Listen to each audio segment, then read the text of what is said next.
Welcome back to Dungeon Brew, everybody. Today we are still talking about strongholds, and today we're going to be talking about bards. Stay tuned. Welcome to Dungeon Brew. Hey everyone, we are continuing our stronghold series by talking about bardic strongholds. Joshua, will you get us started with describing what that might look like? It feels a little bit of a different direction than the barbarians we just got done talking about.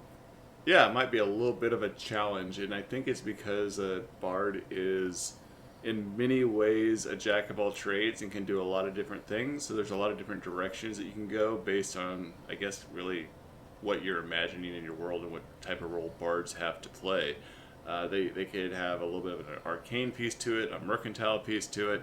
When I think of bards specifically, I think of things like stronghold that is like a spire of knowledge where you may have libraries and histories stored. You may have a place that's like a playhouse or like a tavern that they manage, and they have connections with like thieves guilds and cut purses and assassins and other people that they may be overseeing. But it could also be a place of nobility where it's like a stronghold that is set up as a keep that's off on a distant shore where they have some connection to a king or another individual, and they are managing this station and the affairs within it. I What do you really, think, I John? really like that noble option. I think that it's funny because I know that in at least one of the campaigns we had a bard who was striving for nobility, and so it makes Mm-hmm. sense that the noble stronghold for a Mm-hmm. bard fits in there. Very charismatic. It makes sense that they would be attempting to achieve that in some way, which is not necessarily militaristic, but at the same Mm-hmm. time, as we've talked about before, there's kind of that arcane piece that comes with the bard. There's definitely the Mm-hmm. thief piece that comes in, which I think is not as highlighted as much in fifth edition as it was in previous editions. And Mm-hmm. I think actually the original incarnation of the bard was actually closer to like a part druid, interestingly enough. So there's that piece of it, and then you Mm-hmm. also get into the militaristics piece of it. So you kind of have like this mishmash of all those things working together. And I think that the way to accomplish that is, again, depending on the character, depending on the campaign, depending on where they fit into the world, you can basically arrive at any one of those points and then kind of sprinkle in the other pieces. So they might have a noble stronghold that has this massive library and then this tower of arcane knowledge all built into the same place, but at the same time the bard is still running some kind of thief operations, or maybe he runs a Mm-hmm. brothel that is nearby, something along those lines. Yeah, I really see the bard as being very versatile, and so you really have to know what it is that you want out of his stronghold, whether it's for a PC or an NPC, like who is this individual. Mm-hmm. But I specifically think of bards as being like little puppeteers. They have their fingers in all the pies, they're charismatic, they're managing different aspects of the kingdom, and so the nobility piece really fits to me, but it allows you to build any of these like additional pieces in their stronghold to really kind of amplify whatever their motivations are based on what you're building in their stronghold. Does that Right. make sense? Yeah, I think so. And I mean, if you're going to go with the noble route, then you would also have the governing aspects that are thrown in there as well, and different allies that reflect that type of situation. So they might Mm-hmm. have a master thief as an ally or a follower of some kind. They Mm-hmm. may have an arcanist. They may have any number, or they may have some kind of military leader or something like that, especially if they're a noble, Mm-hmm. because they need to have access to those fonts of knowledge in order to accomplish Mm-hmm. their goals, even if they themselves are not particularly skilled in those areas. Yeah, and I think it's kind of, for me, it's bizarre to think of like having those militaristic pieces as part of a bard stronghold. I really again see them as being a little deceptive. There we go, deceptive in Mm-hmm. what they do. Where they're when you're thinking of quests, I guess that's where I'm going with this conversation. When you're thinking of quests that you're going to give the bard in his stronghold, for me, it's things like there's a wedding at the capital that he may go to from his stronghold to be there to influence the guests and to have certain things, Mm-hmm. plant certain seeds of information. Or there may be some sort of festival at another location that he wants to be, or there's a gathering of all the surrounding nations for a war council because another nation is coming in and threatening their continent. He's going in and he's attending things where he can utilize his charisma, his skill, a little trickery here and there, whether it's through the playing of his lute and or the influence of his magic in some way to really have some impact there to protect himself and his own in his stronghold. And you can definitely go that route. Because of the high charisma, though, I still get locked in older editions, 3.5 with like the leadership and then followers and allies in first and second edition. But that's kind of where I think about it sometimes when it comes to the military aspect is they become a military leader. They are a figurehead on the field. They are responsible for the morale of the troops, the morale of any soldiers who are going to battle for them. And they're very good at that because they can inspire people to do more than what they would normally do. And I think that that's the fascinating thing about a bard when it comes to questing is you really have kind of this huge array of options for the bard to fall into when it comes to any kind of questing that comes in with their stronghold. In one session, they're going to hang out at some kind of king's wedding where they're brushing elbows with the highest of society, and then in another section of the campaign or the next arc, they're defending their homeland against ne'er-do-wells who are trying to attack them, and then maybe they're also attempting to accomplish something that is not so good themselves by affiliating with the Thieves Guild in some way.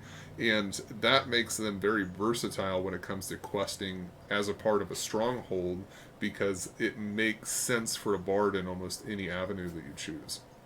And I probably already use this language, but it really allows you as a GM to be versatile in the way that you structure their stronghold. And it's why it's so important to know the story that you're building in terms of the type of stronghold you want to build, because there's so many options that you're mentioning. Whether you're putting garrisons in there, thieves guilds within there, an inn, a playhouse. But one of the things that I would say you want to focus on with the Bard specifically, because no matter what realm you go towards, is looking at expansions that support morale in some way. This could be like a dining hall. I think that's probably the first thing that comes to mind is it's like the Great Gatsby. I'm inviting everyone to come to my parties so that I can entertain, make those connections, be charismatic, form alliances, and strengthen my position within the realm with my stronghold. Like those types of things I think really fit for the Bard. Right, and that is the kind of the same reflection I think you would find in an NPC stronghold. That if you go into an NPC stronghold that is a bard, it's welcoming, it's inviting, it's warm. There's this sense of luxury that should probably permeate throughout the entire edifice. And I think that is a very good way of identifying to the players exactly who it is they're going to be interacting with, because it's a little bit different to have somebody who's very smooth and soft-spoken and commanding with their presence if they're living in a dirt hole. So those aspects, I think, always get shifted into the bardic realm, whether it's PC or NPC, but in particular for the NPC, when you're completely in control of constructing that to your liking, you should have all of those elements of, the dining hall with its elegance and gardens outside that welcome you in, and entertainment of various types. You have dancing bears and all kinds of stuff all throughout the palace or the edifice of whatever it is that the stronghold happens to be. And that's definitely the presentation you want to give with an NPC when they meet that bard that is managing that stronghold, is just this overwhelming power of influence and authority and a commanding tone where everybody else within the stronghold stops and listens and turns their gaze whenever they speak, because there's such a influencing character within that world or within that story. Right. So, I mean, and in terms of a quest giver, an NPC quest giver, bard, they're going in there, it's warm, it's welcoming, it's inviting in some way. there's the luxury and that type of stuff. If you're talking about an antagonist, then you can definitely tweak those things to make things feel a little bit off, a little bit strange. Why are things exactly the way that they are in here? You always have that creepy feeling of someone looking over your shoulder, or the smile of the bard is a little bit too oily or a little bit too smooth, and you're like, you can't really trust him. But at the same time, he's so silky smooth that it's just impossible not to be attentive to anything that he says or does. And so that balance and that imbalance, I think, is very interesting, depending on how you're attempting to address either a bardic stronghold for a quest giver or a bardic stronghold for an antagonist. Yeah, I definitely think, I guess, again, it depends on what your campaign is. You and I have talked about running evil campaigns before, but when I think of having that evil presence or that evil bard there, it's things that are also a little over the top, whether it's like mind-altering types of magic that's within the stronghold. You see people just, very blank without emotion or way too much emotion. We were talking about the servants that are tending to you within that place. There's just the smell of fresh-baked cookies everywhere, and you're like, this isn't real. But it's just making you feel so at ease that you can't stand it. Yeah, those types of things. It's those things that stand out. Like my first, I don't know why this image comes to my mind, but if you've ever watched the old Indiana Jones and the Temple of Doom, when they go to that palace where the kid is ruling over the palace, and everyone is so friendly, and there's this luxury and things are being placed in front of you, and then of course you got to eat the gorilla brains that are placed, whatever, and everything's just like so nice all the time, and then you realize that there's some sort of enslavement that's taking place underneath it all with this blood magic. It's like, oh, there is something much darker here that was hinted at the moment they walked into this fanciful palace. Yeah, as we were kind of discussing this before a little bit before we started recording, that like the evil bard villain character, I love the idea of it suddenly. Like, I just love the idea of having that stronghold that the PCs have to infiltrate in some way, and it's just a mind-altering room after mind-altering room that is attempting to corrupt them or charm them or dominate them into subservience in service of this villain that you've put in place. And then you finally make it to the big bad himself or herself, and it's, the lair actions suddenly are all about those things. It's attempting to alter your state of mind, enchant you, charm you, change you, and prevent you from even doing what you were attempting to do to begin with. Yeah, I was going to say, I think that the lair actions for a bard are really interesting. I mean, you can have music that's playing that you have to roll checks against that can cause you, to start dancing. Stone hands coming out of the walls that are just rubbing you down with oil. You never know what's going to happen. Creepy. I think we crossed a line in there somewhere. But yeah, I mean, there's so many spells that are in that enchantment base. Irresistible dance. Charm person. Obviously, you have friend spells. You also have spells like forgetfulness, or I believe that there's one. I can't remember the name of it off the top of my head, but it's basically it's a command spell that basically gets them to go and do something until it finishes, which is basically like the first thing that they would encounter as soon as they come close to the villain himself is this trap spell that says everybody needs to leave this place at once and not return for a year. And that's all the spell commands them and tries to send them all away. And then there's, half the party suddenly leaves. And you can be really creative with this type of thing, whether it's utilizing vicious mockery as like a spell that pops down and hits everybody at the same time. And you know how much I love the Beguiler. Just the ability to mix this idea of illusion magic. Which, for those who don't know, Beguiler is a 3.5 edition out of the second player handbook, just for reference. How do you guys not know this? Go check it out. It's the best class ever made. I'm so upset it's not in 5e. But being able to mix illusion magic within this stronghold as well, I think, and with the Bard, there's so many options of what you can accomplish in terms of lair actions. Right. So, yeah, I think in terms of a stronghold, it is very versatile for the PC in particular, that they can basically get what they want to get out of it. It doesn't feel as restrictive as something like the Barbarian or the Fighter, which is always almost militaristic in some way.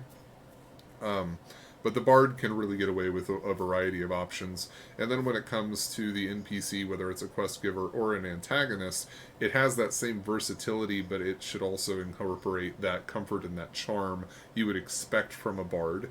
And then it allows for the same types of quests you would expect from the PC. They might be sending, the quest giver might be sending the PC out, or the players out for bits of lore, might be trying to get them to attend various functions in his name, and then the antagonist may be doing evil things that would result in the players eventually attempting to conquer or overthrow him in some way, charming people and enslaving them into his palace, or going out into the land and performing nefarious deeds in similar ways. Thank you guys so much for tuning in. I hope that you enjoyed the content. Check us out next week as we continue our conversation around Strongholds. Please hit the subscribe button and the like button. We'll talk to you next time. Dungeon Brew.